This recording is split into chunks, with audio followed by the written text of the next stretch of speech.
Espero que este proceso de reformas continúe. El espacio lejano, cercano, como negocio, es una oportunidad para Argentina. El espacio como negocio, no solamente Elon Musk pensando en llegar a Marte, sino un poquito más cerca de la Tierra, a 1 metro del suelo, pareciera que también hay una oportunidad. Estamos con el creador de una empresa, una de las empresas consideradas de las 3 empresas más innovadoras de la región, Satellogic. Emiliano Kargeman, muchísimas gracias por estar aquí, Emiliano. Gracias por invitarme. Emiliano, queremos entender cómo es que un joven argentino, 43 años más o menos, 44 años, un hombre joven, se decide a mapear el planeta Tierra y encontrar ahí una oportunidad de negocio importante e interesante. Sí, siempre digo que fue un poquito por casualidad, ¿no? De chico no quería ser astronauta, no pensaba hacer satélites cuando creciera. Sí, siempre me dediqué toda la vida a tecnología, a entender cómo podemos usar la tecnología para resolver problemas y cómo hacerlo en escala donde eso pueda tener un impacto en el mundo. Alrededor de 2008 o 2009 estaba pensando mucho sobre la interacción de 3 grandes áreas de problemas, que son la de producción y distribución de alimentos, generación y distribución de energía y gestión de recursos naturales, para poder darle comida a 9.000, 10.000 millones de personas en los próximos 20 años, darle suficiente energía para que tengan un buen estándar, una buena calidad de vida y poder hacer eso de un modo que no nos consumamos los recursos de generaciones futuras. Sí. Y estos problemas que son profundos, son algunos de los problemas más grandes que nuestra generación tiene que resolver si queremos dejarle un mundo vivible a nuestros hijos. No están desconectados, o sea, hay un nexo entre todas estas grandes áreas de problemas. Cuando uno trata de solucionar alguna de estas cosas, en general empeora el resto.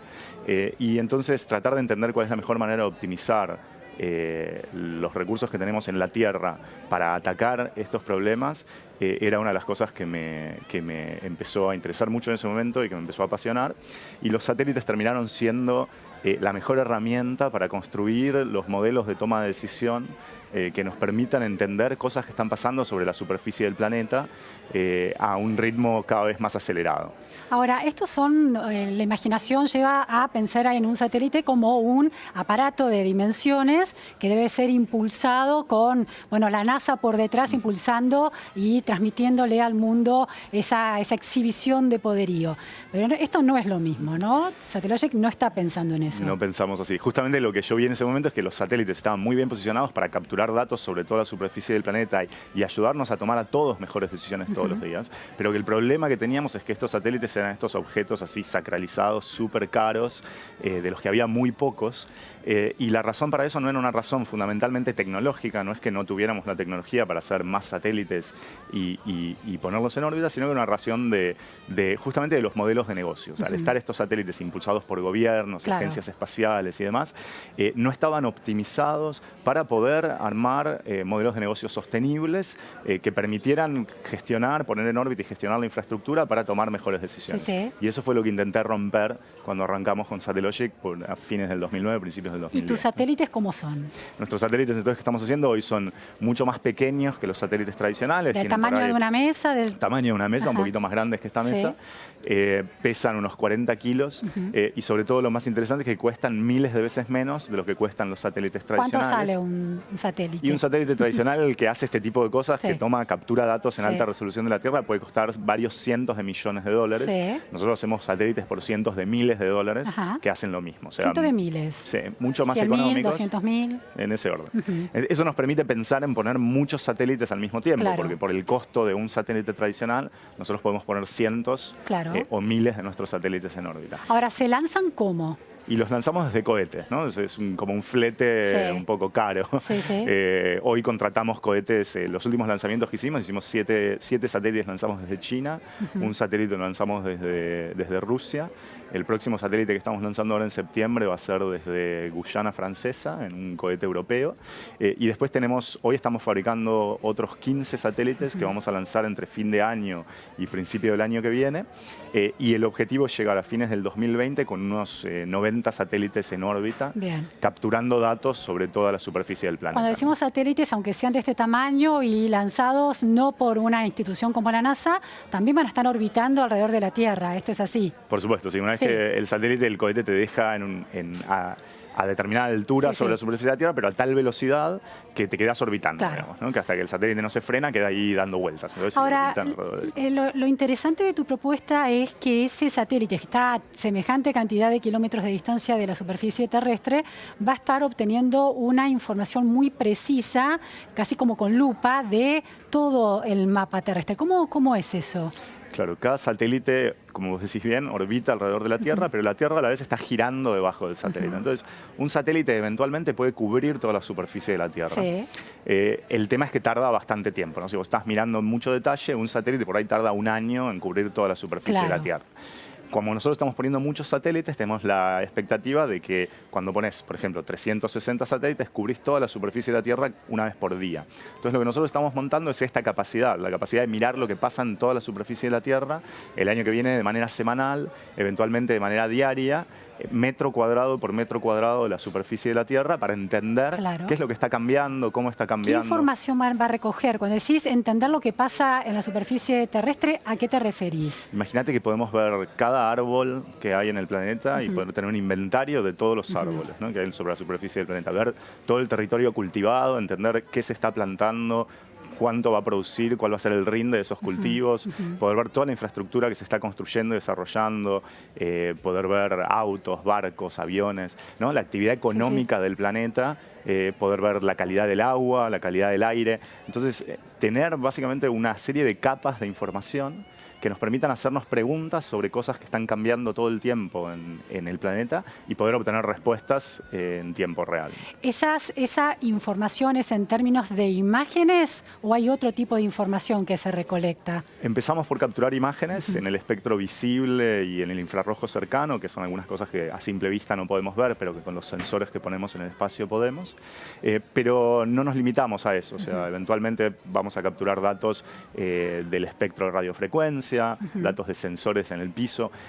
La verdad que una vez que uno tiene una plataforma de este estilo en órbita, la puede utilizar para capturar datos de un sinfín de maneras. Los datos visuales son muy buenos para entender, porque estamos muy acostumbrados a Claro, entender lo que pasa en claro. esos términos, ¿no? Ahora, esos datos en términos mostrados como imágenes o en otro tipo de lenguaje, digamos, el negocio consiste en vendérselos a alguien que quiere ver cómo está marchando su productividad o a un gobierno que quiere entender cómo está variando la diversidad de la biosfera en un cierto territorio, por ejemplo.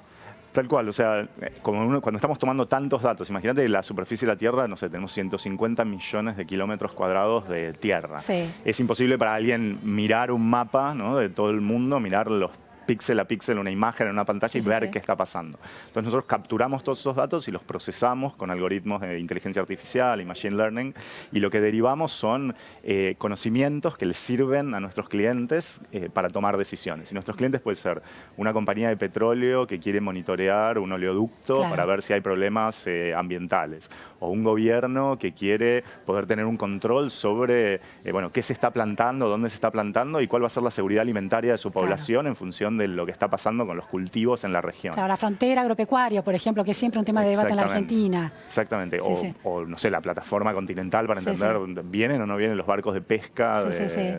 ¿No? Ese tipo de cosas que requieren tener una visión global, que requieren tener una visión en un territorio muy amplio y poder interpretar lo que está pasando de manera muy rápida, son ideales. Después, por supuesto, clientes en agricultura que quieren mejorar y optimizar el uso de fertilizante, el uso de agua, el uso de los insumos del agro o mejorar la producción.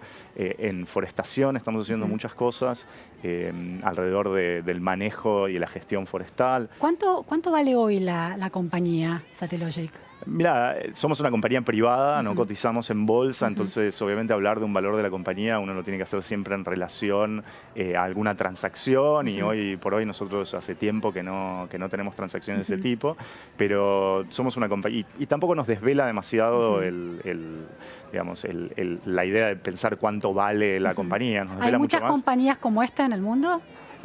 No, hoy como lo que estamos haciendo nosotros, realmente con la capacidad de monitorear lo que pasa en toda la superficie del planeta de manera frecuente, a alta resolución, estamos liderando este... Uno conoce Google Earth, ¿se parece en algo a esto? Sí, en Google Earth yo creo que fue muy bueno para alimentar el imaginario de qué significa poder mirar el mundo, ¿no? Esto de como abrir una pantalla y ver la superficie de la Tierra. El problema cuando uno mira la información de Google Earth es que por ahí, en la mayor parte de los lugares, tiene 2 o 3 años de antigüedad y no te sirve para entender lo que está pasando hoy, cómo cambió con respecto a la semana pasada. Pero si te imaginas un Google Earth en tiempo real, eso es más parecido a lo que estamos construyendo nosotros. Ahora, hay una serie de dilemas que se da con esta idea de la privatización del espacio, de la privatización de los planetas, es decir, cuando el capitalismo accede a, bueno, despega de la Tierra y se va al universo, que es muy interesante como experiencia humana, pero también tiene sus consecuencias, porque la experiencia humana deja huellas. Tus satélites se suman a la basura tecnológica que rodea el planeta Tierra. ¿Cómo se resuelve este dilema de avanzar en términos de pasos para la humanidad, pero impacto también ecológico, pero en el universo? Sí, mira, en nuestro caso en particular, los satélites que nosotros montamos están diseñados de tal modo que cuando terminan su vida útil, reentran en la atmósfera y se queman completamente. O sea, nosotros no dejamos, más allá de los 5 o 6 años que puede estar un satélite operativo en el espacio, no dejamos después ningún tipo de huella. Pero esa es una pregunta que se plantean ustedes. Seguro, y lo hacemos y lo diseñamos así a propósito.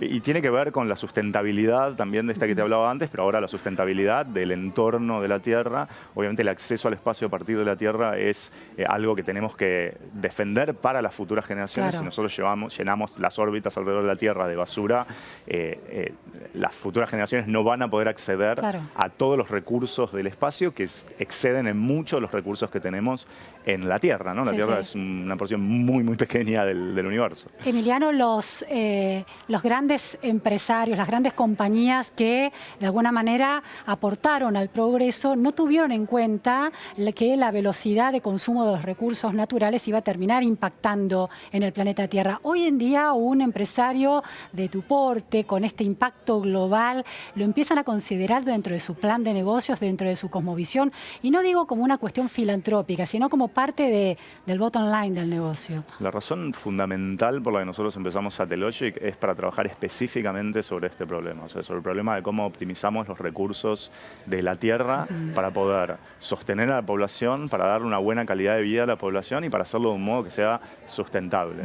Yo creo que el problema más importante que hoy tiene el mundo es el problema del cambio climático antropogénico, ¿sí? El cambio climático que generamos nosotros, los hombres, con nuestra actividad sobre la superficie del planeta, que si no entendemos el impacto que esto va a tener en migraciones masivas de gente, en ciudades que van a dejar de ser viables, en agricultura migrando hacia lugares donde el suelo no está con capacidad o con condiciones como para soportar la cantidad la creación de la cantidad de proteínas y de la cantidad de alimento que necesitamos para la población. Si no empezamos a trabajar sobre esos problemas hoy muy concretamente, el impacto no va a ser solo un impacto económico, sino que estamos hablando de poner en jaque miles de millones de vidas en un periodo de acá a los próximos 70, 80 años. Claro, esa dimensión de futuro que antes no se tenía tan en cuenta porque no se sabía las consecuencias de esta velocidad del consumo de recursos y del uso de recursos, hoy está instalada. Yo creo que hay todavía, a ver, desde el punto de vista de Satellogic, sin duda, desde el punto de vista, está en el propósito básico de por qué empezamos la compañía, y está en el propósito básico de lo que nosotros queremos resolver. Nosotros armamos Satellogic con la visión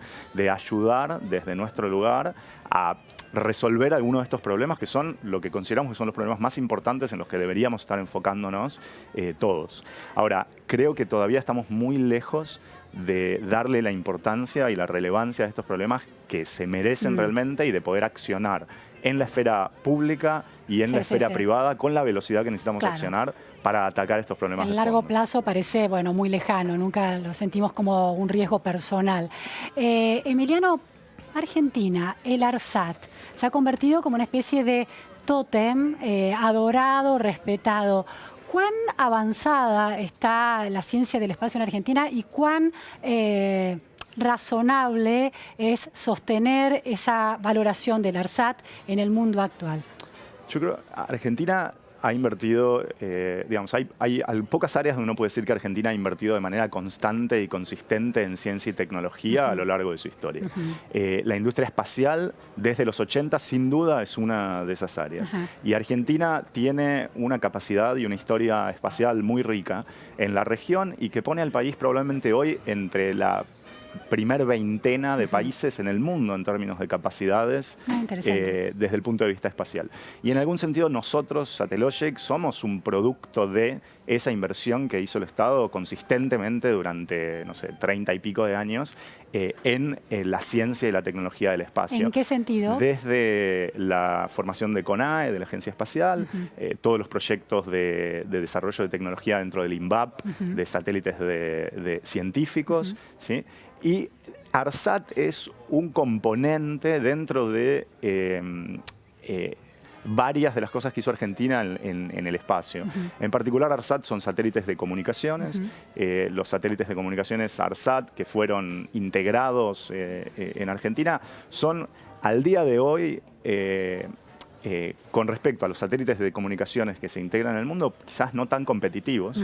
¿Sí? Entonces tiene mucho sentido para Argentina replantearse si seguimos invirtiendo en desarrollar una tecnología que no es tan competitiva o vamos en el camino de seguir impulsando la ciencia y la tecnología en el sector espacial hacia tecnologías que son más competitivas. Y yo veo en ese sentido de manera positiva replantearnos eso y pensar cómo invertimos de la mejor manera posible los recursos que tenemos en ciencia y tecnología para que tengan el mayor impacto en generación de valor para la sociedad. Ahora, eso lo veo muy positivo. Y creo que Argentina tiene una oportunidad enorme en el sector espacial si invertimos los recursos que tenemos y sobre todo pienso en términos de las capacidades de la gente que tenemos formada en el sector espacial, en cosas que tengan un impacto de generación de valor real y sobre todo un impacto para transferirle parte de ese valor a la sociedad argentina, ¿no? Entonces, Satellogic a mí me gusta decir que es un ejemplo de eso, de cómo a partir de una inversión del Estado en ciencia y tecnología vos podés generar valor genuino con un impacto a largo plazo,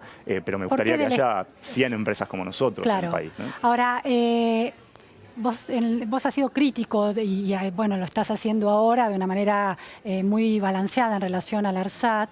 ¿Hay posibilidad de discutir con los hacedores de políticas públicas, los políticos, las distintas gestiones, que bueno, que el ARSAT quizás no sea la mejor idea para, bueno, de cara al futuro, para desarrollar la ciencia del espacio? Primero, yo no soy crítico con respecto a ARSAT. Me parece que la compañía ARSAT, que Argentina tenga una compañía de comunicaciones que invierta en tecnología de satélites geoestacionarios con el objetivo de brindar comunicaciones en lugares del país donde el sector privado no tiene incentivos para invertir, porque Argentina tiene una población muy distribuida, me parece central, digamos, y creo que, creo que es importante y que hay que seguir haciéndolo. No soy crítico tampoco con respecto a los satélites que hemos puesto en órbita, el ARSAT 1, el ARSAT 2, que me parece que son satélites súper funcionales para la Argentina y muy necesarios para ejecutar atrás de esa visión. Creo que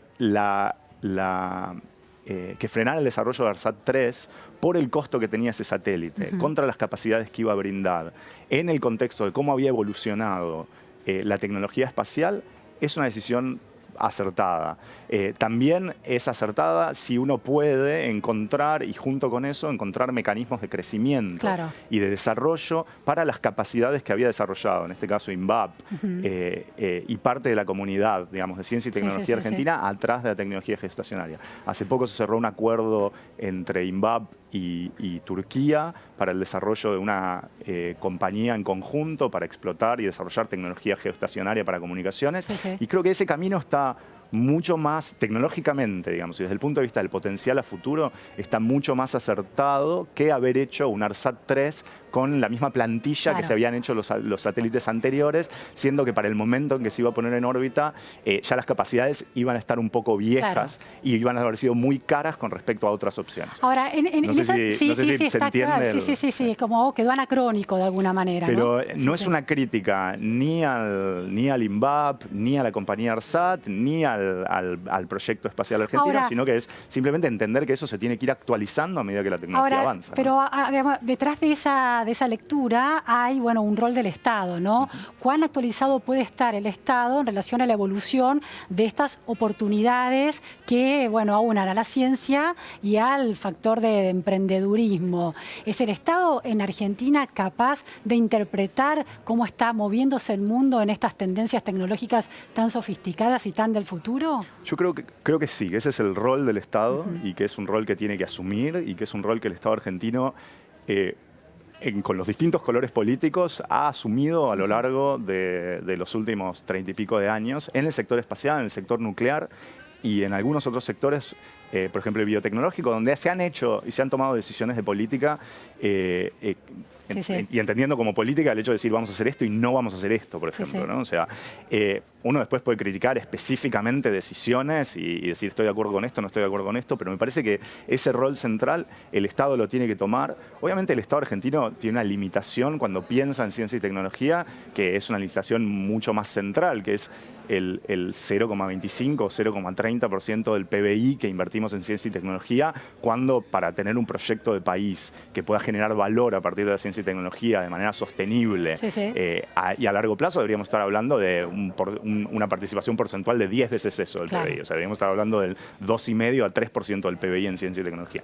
Con ese problema de base, digamos, o sea, que para el que no hay soluciones mágicas, porque no es que uno puede decir, bueno, con el 0,25% puedo pretender enfocarme. Con ese problema de base, creo que Argentina hace un trabajo de balanceo dentro de las políticas en el sector espacial que me parece que está muy bien orientado. ¿Dirías, Emiliano, que la clase, la dirigente, los políticos tienen poca imaginación a la hora de pensar el desarrollo económico de Argentina y se enfocan en lo tradicional, por ejemplo, vaca muerta, y no ven al desarrollo espacial como una oportunidad de crecimiento y desarrollo económico?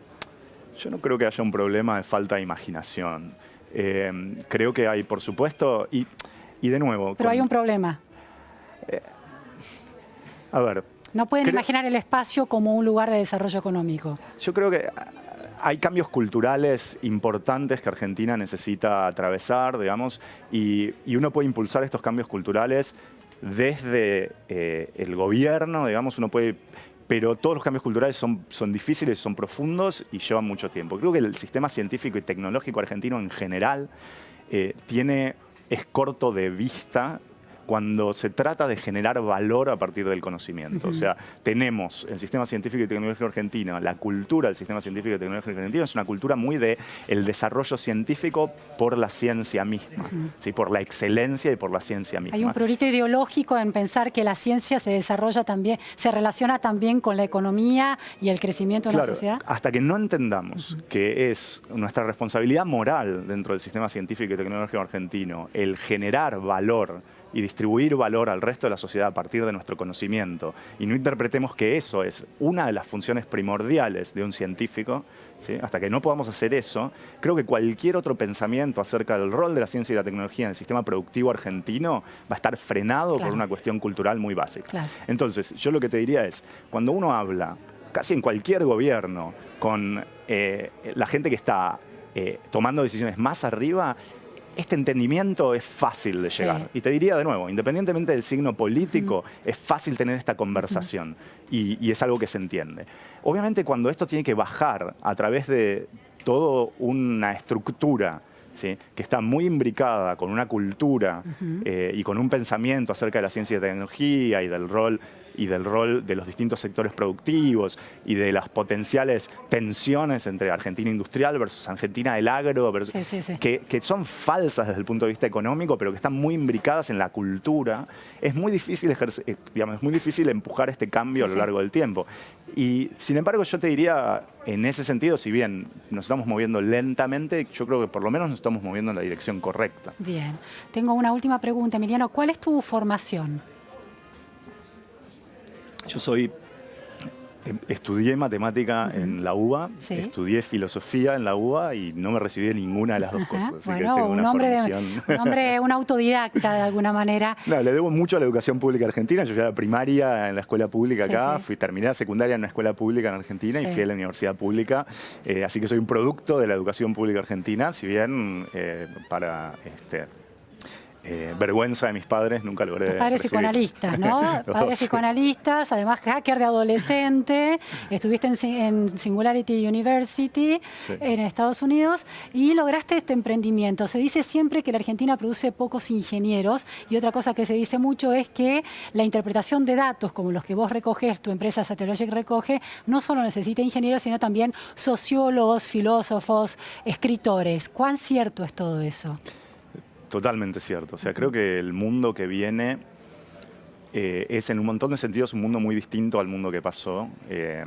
Los cambios profundos que va a traer la inteligencia artificial cuando empiece, que es una manera sofisticada de decir, digamos, el potencial de la tecnología en información, cuando realmente empieza a penetrar la mayor parte de las cosas que hacemos, hacen que el poder pensar el mundo, digamos, y el poder relacionarse con el mundo desde un lugar más humano, desde lo social, desde lo emocional, desde vaya a ser fundamental para entender qué tipo de sistemas tenemos que construir y también en qué se transforma el ser humano en este nuevo mundo. Así que creo que desde ese punto de vista hay que tener un desarrollo científico, tecnológico muy balanceado con ciencias humanísticas que nos puedan ir acompañando en estos procesos, que son procesos que antes llevaban cientos de años, digamos, y que ahora se están dando, procesos sociales que ahora se están dando en periodos de tiempo de decenas de años.